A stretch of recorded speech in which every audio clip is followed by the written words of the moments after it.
ప్రజా సమస్యలపై పోరుబాట ప్రారంభించింది వైఎస్ఆర్ కాంగ్రెస్ పార్టీ.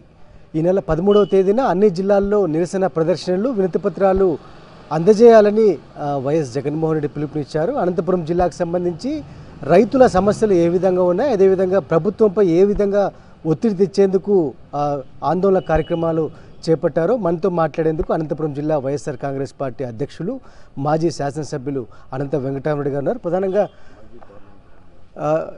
ఎట్లాంటి బ్యాక్గ్రౌండ్లో ఈ కార్యక్రమాలు నిర్వహిస్తున్నారు? ఎందుకంటే ప్రభుత్వం ఏర్పడి 6 మాసాలు అవుతోంది.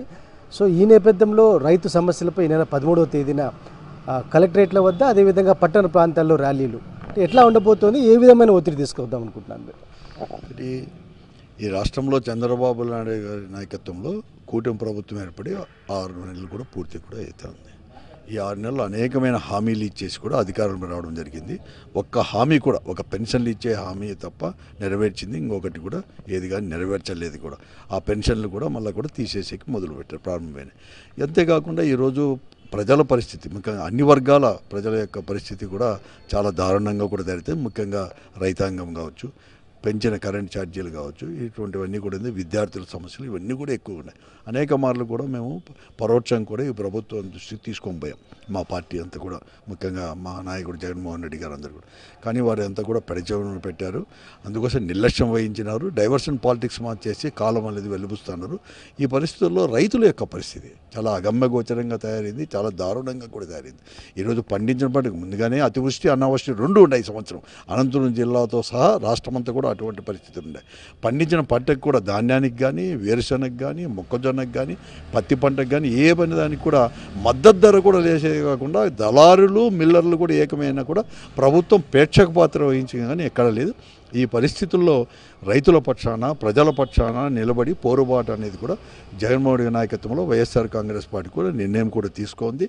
ఆ నిర్ణయం ప్రకారం కూడా ఈ నెల 13వ తేదీ శుక్రవారం మొట్టమొదటిగా కూడా పెద్ద ఎత్తున కూడా మేమందరూ కూడా రైతులను కూడా సమీకరించుకొని వైఎస్ఆర్ కాంగ్రెస్ పార్టీ ఆధ్వర్యంలోనే మొట్టమొదటిగా ఒక వినతి పత్రాన్ని ఇచ్చి, ఒక ర్యాలీగా పోయి వినతి పత్రం ఇచ్చేసి, అప్పటికీ వారు కూడా దాంట్లో వెంటనే కూడా రియాక్షన్ అనేది రాకపోతే, ప్రభుత్వం అనేది కూడా దిగొచ్చి ఈ సమస్యలు పరిష్కరించకపోతే పెద్ద ఎత్తున కూడా పోరు సల్పాలని చెప్పేసి కూడా పార్టీ నిర్ణయించింది.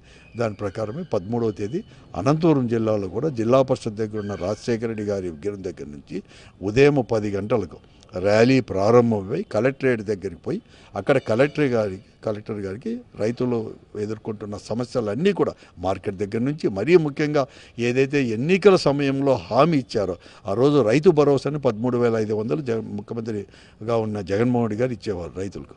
ఈరోజు ఆ పేరు మార్చి ఈరోజు కూడా 20,000 ఇస్తామన్నారు. కానీ ఇంతవరకు ₹1 కూడా తెలియదు. ఇవ్వాలని చెప్పి ఆలోచన కూడా లేకుండా ఉంది ప్రభుత్వం ఉంది.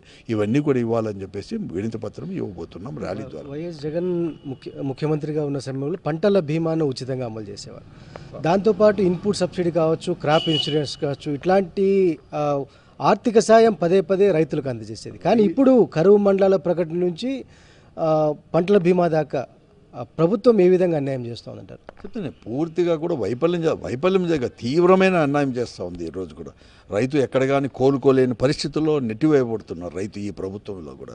ఎందుకంటే ఆ రోజు పంటల బీమా అనేది కూడా తీసుకొని వచ్చేదే కాకుండా వెంటనే వాళ్ళకి వచ్చిన ప్రీమియం కూడా ప్రభుత్వమే చెల్లించేది రైతుల తరపున.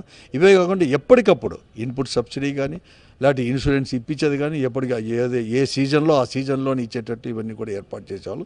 ఇప్పుడు అవన్నీ కూడా లేకుండా పోయింది. కాబట్టి ఇవన్నీ కూడా ప్రభుత్వం దృష్టికి తీసుకోవడానికి ఇవన్నీ కూడా మేము చర్యలు చేపట్టాం. అందుకోసం ప్రత్యక్షంగా పోరు అనేది కూడా మేము ఎవరు అనుకోలేదు ఈ 6 మాసాల్లోనే ఇలాగ మేము బయటికి రావాల్సిన పరిస్థితి. కానీ విధి లేని పరిస్థితుల్లో ఈరోజు కన్నా ఈ వైఎస్ఆర్ కాంగ్రెస్ పార్టీ వారికి అండగా నిలబడితే రైతుల యొక్క పరిస్థితి, ఆ రోజు రాజశేఖర రెడ్డి గారు ముఖ్యమంత్రి కాక మునుపు 2004 కంటే ఉన్నది ఈ రాష్ట్రంలో. అప్పుడు తెలుగుదేశం పార్టీ కూడా అధికారంలో ఉండేది. ఇదే చంద్రబాబు నాయుడు గారు కూడా ముఖ్యమంత్రి. రైతుల యొక్క ఆత్మహత్యలు, కరెంట్ ఛార్జీలు పెంచడం కానీ, ఇవన్నీ కూడా చేసుకోవడం కానీ, ఇన్సూరెన్స్ కానీ ఏది కానీ రాకపోతే ఎలా అయితే ఆత్మహత్యలు, వలసలు ఉన్నాయో అవన్నీ కూడా ఇప్పుడు తగ్గిపోయినాయి. మళ్ళీ కూడా పునరావృతమయ్యే పరిస్థితి కూడా వస్తుంది. కాబట్టి మేము పోరుబాటు అనేది కూడా తీసుకొని పోయినాం. మేము పోరు సల్పాలనుకున్నాం. కాబట్టి బిఫోర్ డైరెక్ట్గా కూడా ప్రత్యక్షంగా పెద్ద ఎత్తున పోరు సల్పదానికంటే ముందు ప్రజల తరపున రైతాంగం తరపున ఒక వినతి పత్రం ఇచ్చేసి దాన్ని చేయాలని చెప్పి ఒక నిర్ణయం తీసుకుంది పార్టీ. దాంట్లో భాగంగానే 13వ తేదీ శుక్రవారము అనంతపురం జిల్లా పరిషత్ ఆఫీస్ దగ్గర నుంచి, అంటే రాజశేఖర్ గారి విగ్రహం దగ్గర నుంచి ర్యాలీగా పోయి కలెక్టర్ గారికి వినతి పత్రం ఇవ్వడానికి నిర్ణయించడమైంది.